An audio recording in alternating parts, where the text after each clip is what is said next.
Alright, so on the last episode of the Founding Family Blood Chronicles, we discovered the true origin of the Holy Grail War. Now you might be wondering, why did I skip over the Second War? And the truth is, we don't know much about the Second War. Out of all the Fuyuki wars that have taken place, the Second War is the one that's painted with the most obscurity. But we do know how it turned out, so I'll give a quick briefing. It took place around the 1860s, and very similar to the First War, it had no structure. This resulted in a bloodbath. People were participating, but only as an onslaught to take everybody else's lives. To that end, the only families that were able to survive were the three families that started it. This is when it officially donned the name the Holy Grail War. And at that point, it became very clear to them that they were going to need a set of rules that would actually allow for some real coordination.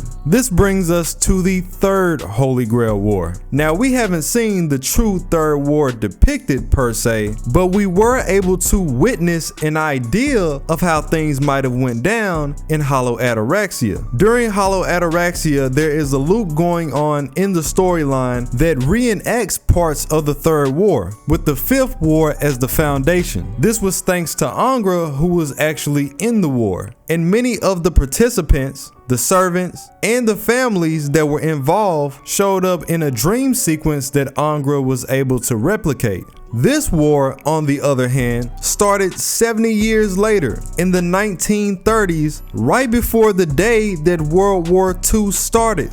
The world is in shambles right now, and y'all want to do a Holy Grail War. Phenomenal. Considering that the rules were established accordingly, the war proceeded in a manner that you would expect up until the point where it clashes with the things going on in the real world. Turns out the Imperial Army and the Third Reich found out about the Grail, and they were fighting over it at the Imperial capital. Now, right off the bat, it gets really interesting because, as you know, the leader of the Igmalinia family from Apocrypha, Darnik, participated in the Third Holy Grail War. In the Apocrypha timeline, he was able to infiltrate the Third Reich and take a hold of the Greater Grail himself. Now, this didn't happen in the main timeline, but we at least know that he was there. And who could Darnik's servant be? None other than Fion the Realist. At least somebody knows who the GOAT is. So, going back into what I said before, the Ironsburns put a lot of work in to make sure that this ritual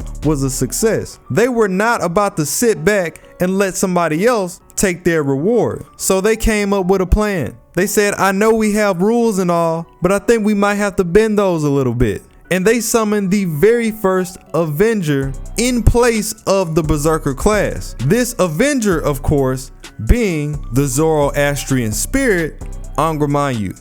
What they didn't realize was that Angra Mainyu sucks.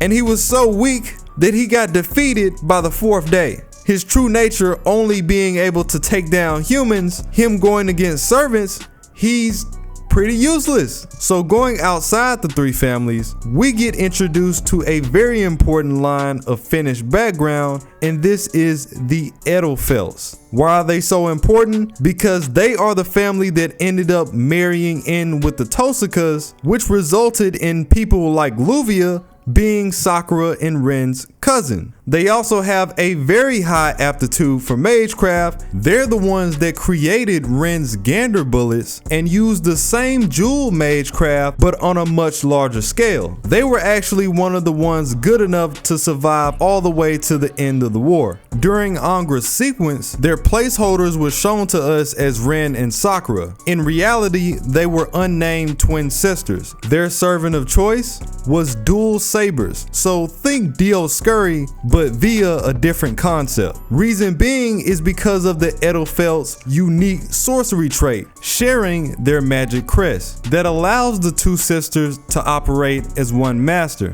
and summon two different sides of the same heroic spirit. And since the placeholders for these servants are Saber and Salter, it's fair to assume that this split is represented as good and evil. You have Fate Type Redline, a fairly new timeline, which also centers around the Imperial Army and the Third Reich.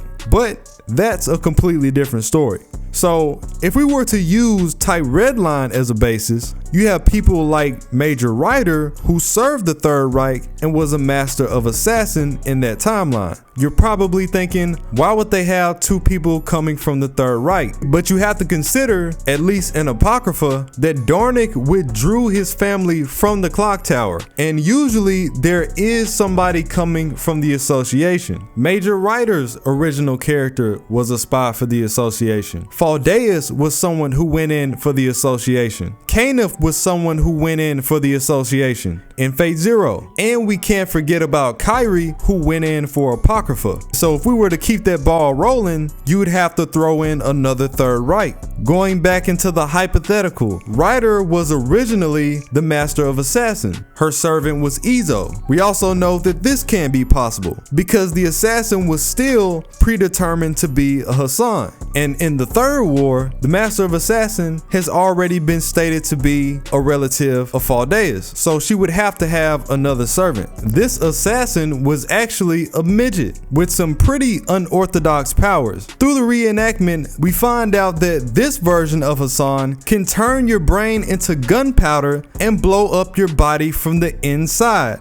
He pulled this off against Bazette, completely taking her head off her body with her torso along with it. Prior to this, she speaks about how the assassin had the build of an acrobat. In fact, he was so fast that even though she claimed she had a 50-mile-per-hour reaction speed herself, he jumped on her hand like it was a comedy skit and blew her head off. And right before that, he completely immobilized her from the waist down with his poisonous projectiles. Which Hassan that was, that's still up in the air. And his master, similar to Faldeus, had a specialty in puppetry. We know this from Volume 2 of Strange Fate, where one of the surviving dolls was installed with memories from the war, and they actually incorporated their puppetry alongside Hassan to throw the other opponents off. And then you have the last slot, which is probably a person representing the Imperial Army. The same way there was somebody for the Reich. We know whoever represented the Einsburns died, they passed away.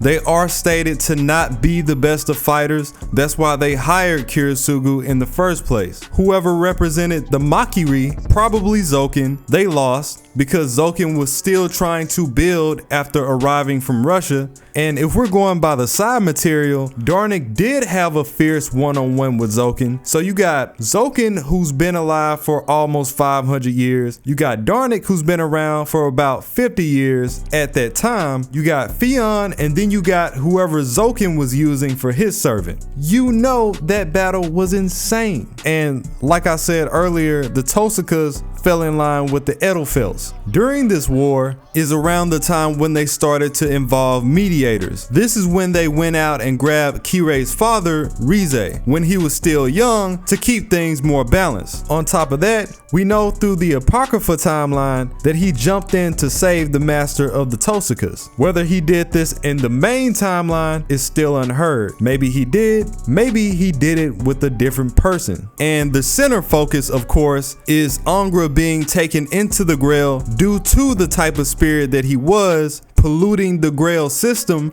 and the way that wishes work from then on. If you look at Apocrypha, where the Grail wasn't polluted, it works just fine. If you look at FGO, where Morris Berry and Solomon won the war, again, it worked just fine. But when you get to Fate Zero, when it is contaminated, that's when the Grail starts looking real irregular. When it comes to the Imperial and the Third Reich fighting over the Grail, both sides were unsuccessful and the Grail ended up being destroyed. Back to square one. There's plenty of conclusions we can draw up, especially given the amount of time between when Ataraxia came out. We got Lancer, Saber, Assassin, and Avenger, who replaced the Berserker class. That leaves us with Rider, Caster, and Archer. Who do you guys think are the actual missing candidates and the servants for the Third War? Let me know in the comments. It's your boy Tsiah. I'm out.